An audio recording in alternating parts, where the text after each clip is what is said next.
അങ്ങനെ പാലക്കാടിന്റെ കണ്ണു തള്ളിക്കൊണ്ട് മാങ്കൂട്ടം വന്നു. MLA ഓഫീസ് തുറന്നു ഒപ്പുകളിട്ടു. ജനങ്ങളുടെ പരാതികൾ സ്വീകരിച്ചു.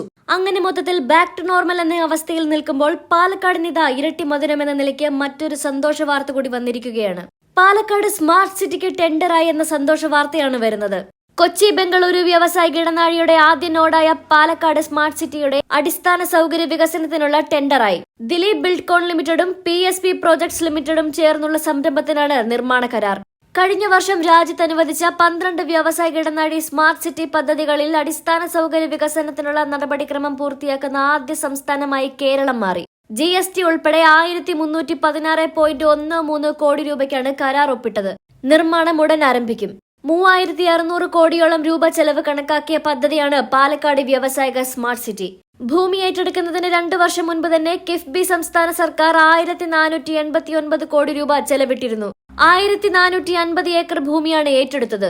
നിലവിൽ കിൻഫ്രയുടെ കൈവശമുള്ള ഭൂമി ഘട്ടം ഘട്ടമായി കോറിഡോർ ഡെവലപ്മെന്റ് കോർപ്പറേഷന് കൈമാറും.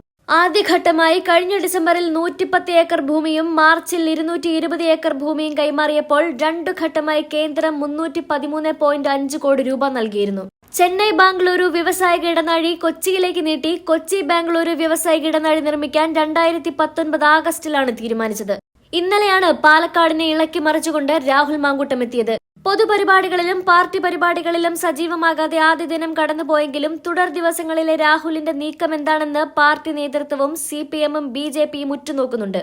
പാർട്ടി നടപടിക്കും പ്രതിഷേധങ്ങൾക്കുമൊടുവിൽ മണ്ഡലത്തിലെത്തിയ രാഹുൽ മാങ്കൂട്ടത്തിൽ MLA പാലക്കാട് തുടരുകയാണ്. മണ്ണാർക്കാട് തെങ്കരിയിൽ മരിച്ച KPCC സെക്രട്ടറി PJ പൗലോസിന്റെ ശവസംസ്കാര ചടങ്ങിലും രാഹുൽ പങ്കെടുക്കും.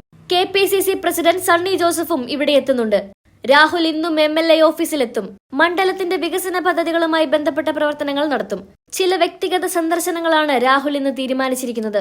MLAയുടെ നേതൃത്വത്തിൽ നടക്കുന്ന 20 വീടുകളുടെ നിർമ്മാണ പ്രവർത്തനങ്ങൾ നേരിട്ട് വിലയിരുത്തും. നവരാത്രി ആഘോഷങ്ങളുടെ ഭാഗമായി മണ്ഡലത്തിലെ വിവിധ ക്ഷേത്രങ്ങളിലും രാഹുൽ ദർശനം നടത്തും. നേരത്തെ നിശ്ചയിച്ച പ്രകാരമുള്ള സ്വകാര്യ ചടങ്ങുകളിലും രാഹുൽ പങ്കെടുക്കുമെന്നാണ് സൂചന.